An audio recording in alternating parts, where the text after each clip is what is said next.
I'll create a comprehensive production package for the Panama Papers, how world leaders hide billions, following your mysterious archive files template.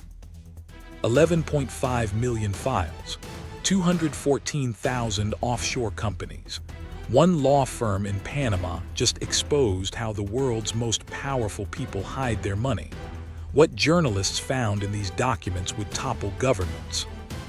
The encrypted files were 2.6 terabytes, history's biggest leak. Inside, secret offshore accounts of 140 politicians, including 12 current world leaders. This is how they've been stealing from you. When the anonymous source contacted them, they said, "I want to make these crimes public." Nobody expected the crimes would involve presidents, prime ministers, and kings. 11.5 million files, 214,000 offshore companies. One law firm in Panama just exposed how the world's most powerful people hide their money. What journalists found in these documents would topple governments, end careers, and reveal a hidden financial system that moves $2 trillion every year. This is the Panama Papers, the leak that changed everything. It began with an encrypted message to Bastian Obermeier, an investigative journalist at the German newspaper Süd Zeitung. The message was simple: "Hello, this is John Doe, interested in data." Obermeier had received tips before, but something about this felt different. When he responded, the source's next message sent chills down his spine. "I want to make these crimes public." What followed was the most sophisticated leak in journalism history. The source, who remains anonymous to this day, began transmitting files through encrypted channels. Not hundreds of documents, not thousands, millions. But wait until you hear whose names were in these files. The documents came from Mossack Fonseca, a Panamanian law firm that most people had never heard of. Founded in 1977 by Eugen Mossack and Ramon Fonseca, it was the world's fourth largest provider of offshore services. Their business was simple: help the wealthy hide their money. But Mossack Fonseca wasn't just any law firm. They were the architects of a shadow financial system. They had offices in 42 countries. They managed over 214,000 shell companies, and their client list read like a who's who of global power. The source had been inside Mossack Fonseca's systems for months, maybe years. They had everything: emails, bank statements, passport scans, incorporation documents. Every financial secret the firm had hidden was now in the hands of journalists. Obermeier knew immediately this was too big for one newspaper. He contacted the International Consortium of Investigative Journalists, ICIJ. What happened next was unprecedented in journalism history. 376 journalists from 109 media organizations in 76 countries would spend a year analyzing the documents in complete secrecy. To understand the Panama Papers, you need to understand how offshore finance works. It's actually simpler than the wealthy want you to believe. Step 1, you contact a firm like Mossack Fonseca. You don't even need to visit Panama. Everything can be done through intermediaries, banks, lawyers, accountants. Step 2, the firm creates a shell company for you in a tax haven: Panama, British Virgin Islands, Bahamas.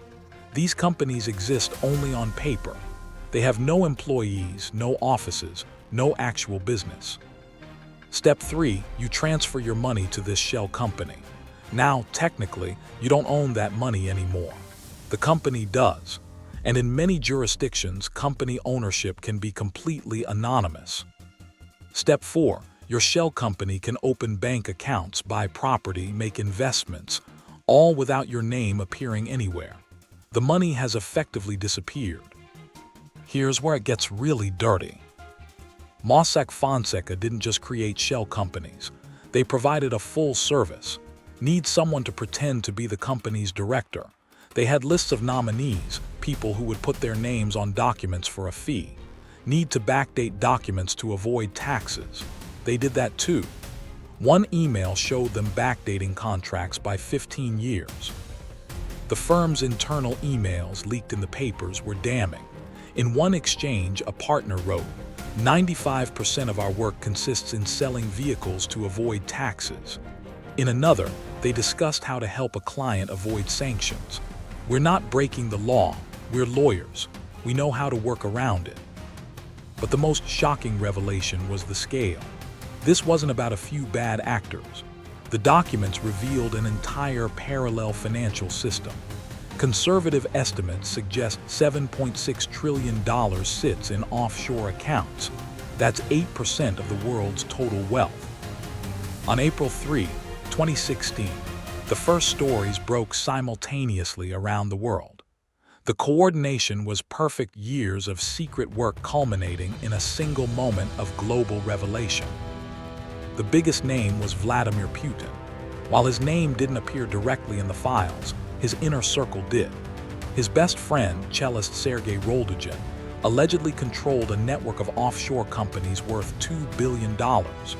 The documents showed suspicious transactions, huge loans that were never repaid, shares in Russian companies given for free, payments for vague consultancy services.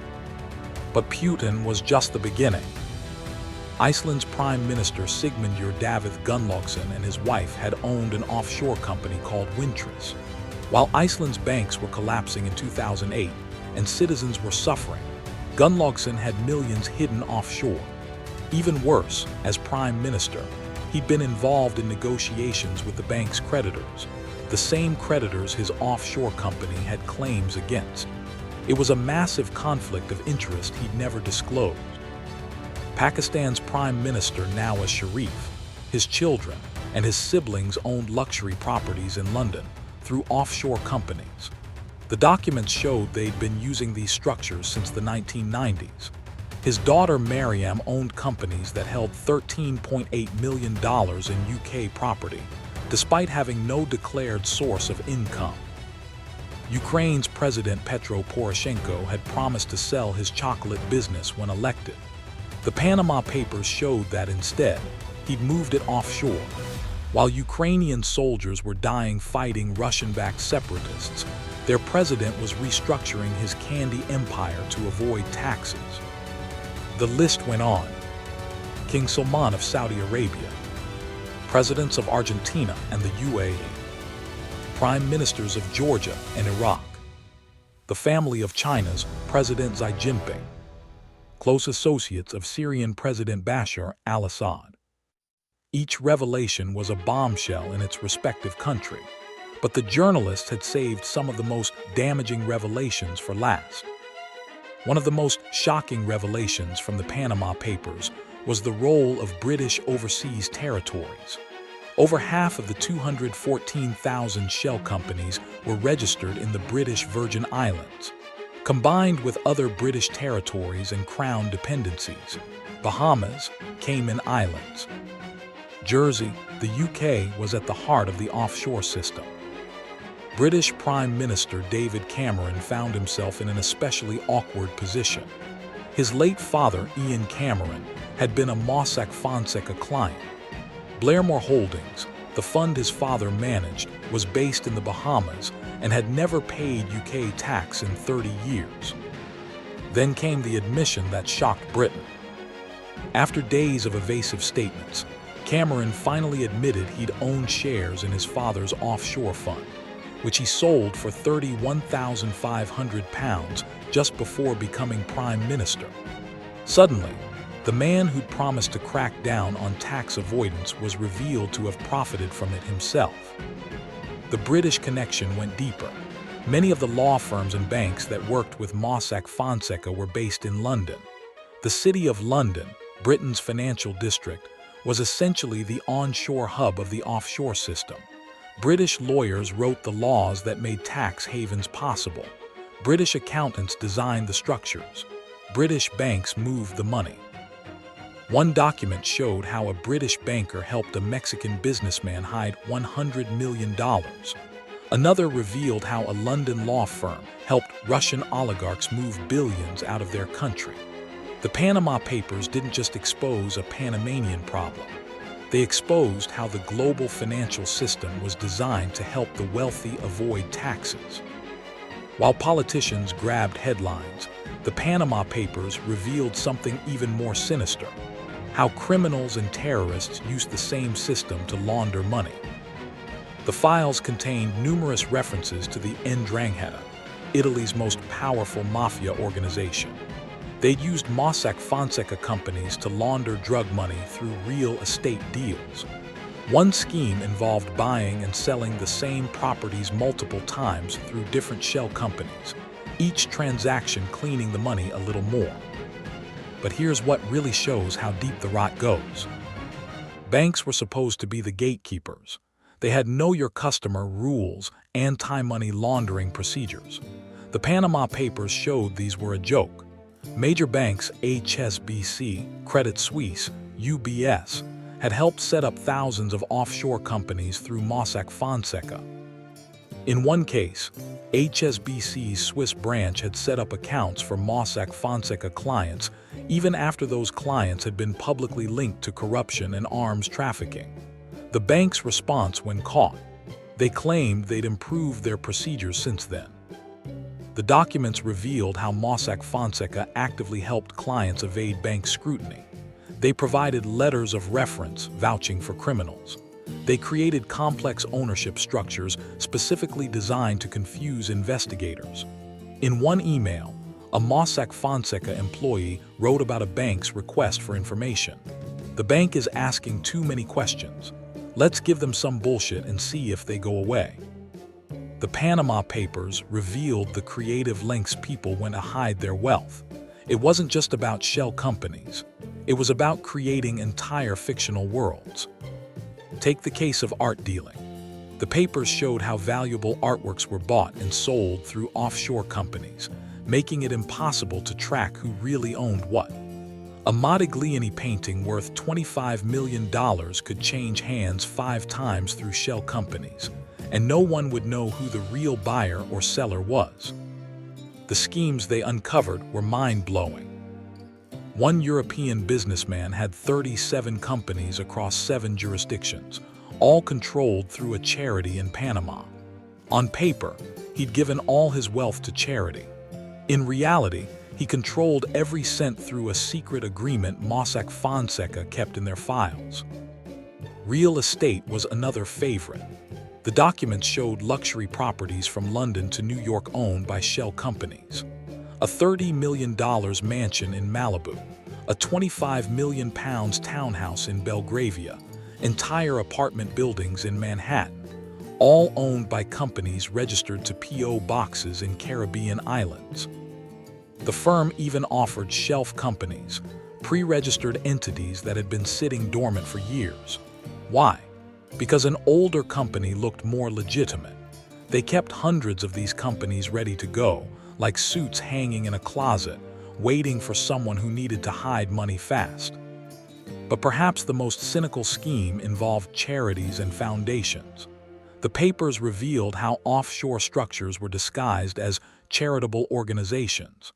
Wealthy individuals would donate to foundations they secretly controlled, claiming tax deductions while keeping full access to the money.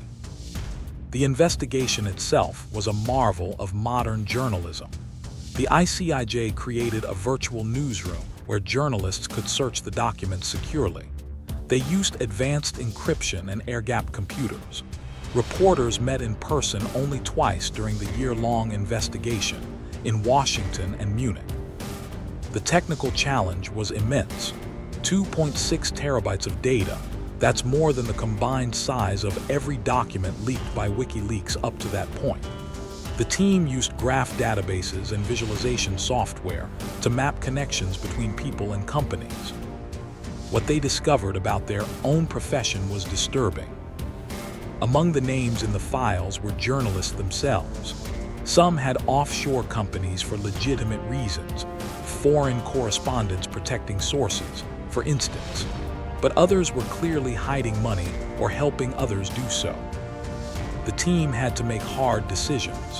What if they found colleagues in the data? What about journalists from partner organizations? They decided on full transparency, no one was exempt from scrutiny. The pressure on the journalists was intense. Süddeutsche Zeitung installed panic buttons in their offices. Reporters' phones were encrypted. Some received death threats. The source, John Doe, remained in contact throughout, always encrypted, always anonymous. In one message they wrote, "I have watched as one after another, whistleblowers and activists in the United States and Europe have had their lives destroyed by the circumstances they find themselves in after shining a light on obvious wrongdoing." When the Panama Papers dropped on April 3, 2016, the reaction was immediate and global. Iceland's Prime Minister Gunnlaugsson gave a disastrous interview where he walked out when questioned about his offshore company. Within 48 hours, 10% of Iceland's population was protesting in Reykjavik. It was the largest demonstration in the country's history.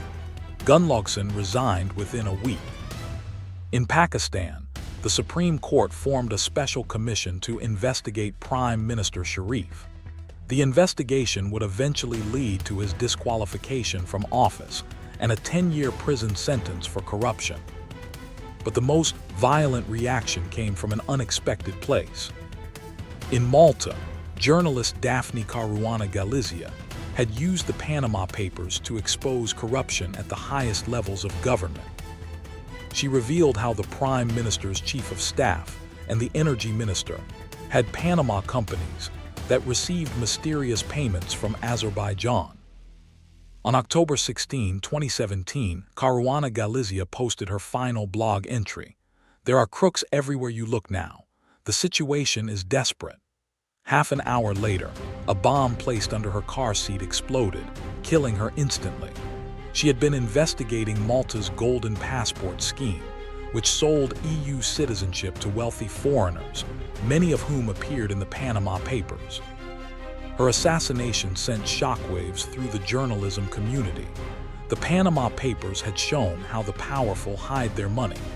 Caruana Galizia's death showed what they do to keep it hidden. The powerful don't give up easily. Almost immediately after publication, a coordinated counterattack began. Russia claimed the leak was a CIA plot to destabilize Putin. China censored all mention of the Panama Papers, even blocking social media posts that mentioned Panama. Mossack Fonseca itself went on the offensive. They claimed they were victims of a hack, that they'd done nothing illegal, that they were just lawyers providing a legitimate service. Ramon Fonseca gave interviews claiming the leak was part of a conspiracy against him because of his novels. Yes, he was also a novelist. Here's the part that will make you lose faith in justice. Despite the massive revelations, prosecutions were rare. Most of what the Panama Papers revealed, while morally questionable, was technically legal. Tax avoidance, unlike tax evasion, isn't a crime. The offshore system had been specifically designed to exploit legal loopholes. Some countries did take action. France recovered 136 million euros in taxes. Germany investigated 1,000 individuals. The UK charged several people with money laundering. But compared to the scale of wrongdoing revealed, the response was minimal. The financial industry's response was even more cynical. Within months of the leak, ads appeared in financial publications. Panama Papers got you worried. We can help. Other offshore firms were advertising their services to Mossack Fonseca's former clients. The system hadn't been destroyed, it had simply adapted. A month after the initial release, the source broke their silence with a manifesto. John Doe, their gender remains unknown, explained their motivations in a powerful statement. Income inequality is one of the defining issues of our time. It affects all of us, the world over. The debate over its sudden acceleration has raged for years, with politicians, academics, and activists alike helpless to stop its steady growth despite countless speeches, statistical analyses, a few meager protests, and the occasional documentary. Still, questions remain. Why, and why now? The source revealed they had never worked for any government or intelligence agency. They were motivated purely by a sense of justice. They wrote about watching the firm help hide money while inequality soared. Mossack Fonseca's services are not unique. Thousands of firms around the world operate in the same way. I decided to expose Mossack Fonseca because I thought its founders, employees, and clients should have to answer for their roles in these crimes. But the most chilling part of their manifesto was this warning. The collective impact of these failures has been a complete erosion of ethical standards, ultimately leading to a novel system we still call capitalism, but which is tantamount to economic slavery. In this system, our system, the slaves are unaware both of their status and of their masters, who exist in a world apart where the intangible shackles are carefully hidden amongst reams of unreachable legalese. John Doe called for protection for whistleblowers, prosecution of criminals, and fundamental reform of the financial system. They ended with a warning. The next revolution will not be televised or tweeted. It will be digitized. The Panama Papers weren't just about individual crimes. They revealed how inequality is engineered. When the wealthy don't pay taxes, everyone else pays more. When money disappears offshore, hospitals close, schools crumble, infrastructure decays. Economist Gabriel Zuckman calculated that tax havens cost governments $200 billion per year. That's money that could fund healthcare, education, climate action. Instead, it sits in anonymous accounts, generating returns for people who already have more than they could spend in a lifetime. The papers also showed how the offshore system fuels corruption in developing countries. African countries lose $50 billion annually to tax havens, more than they receive in foreign aid. Politicians loot national treasuries, knowing they can hide the money offshore. Natural resources are sold through shell companies, with profits disappearing instead of benefiting citizens. 5 years after the Panama Papers, what really changed? The answer is both encouraging and depressing. On the positive side, there was some reform. The EU created a blacklist of tax havens. Many countries introduced beneficial ownership registries, making it harder to hide behind shell companies. Automatic exchange of tax information between countries increased. Mossack Fonseca itself shut down in 2018, its reputation destroyed. The founders were arrested in 2017 on money laundering charges. Several countries recovered billions in unpaid taxes. But here's the brutal truth about the offshore world. The system adapted faster than regulators could respond. New firms took Mossack Fonseca's place. New jurisdictions competed to attract offshore money. Cryptocurrencies created new ways to hide wealth. A 2020 study found that despite reforms, the amount of wealth in tax havens had actually increased since the Panama Papers.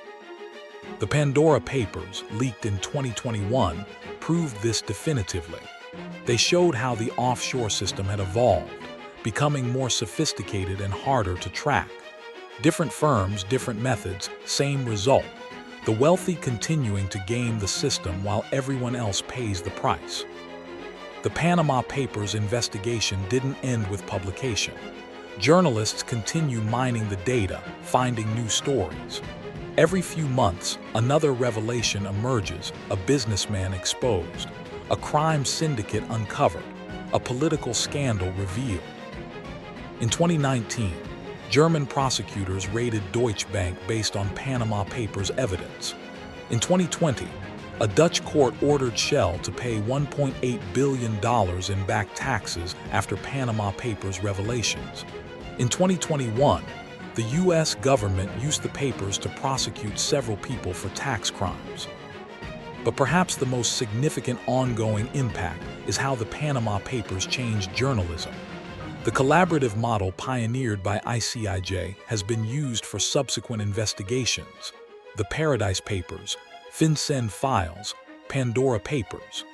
Journalists learned that by working together across borders, they could take on the most powerful people in the world.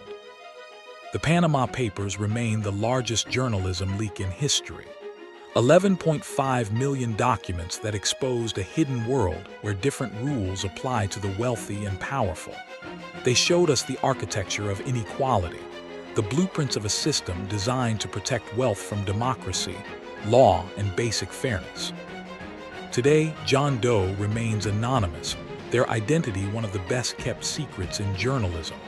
Mossack Fonseca is gone, but thousands of firms still do the same work.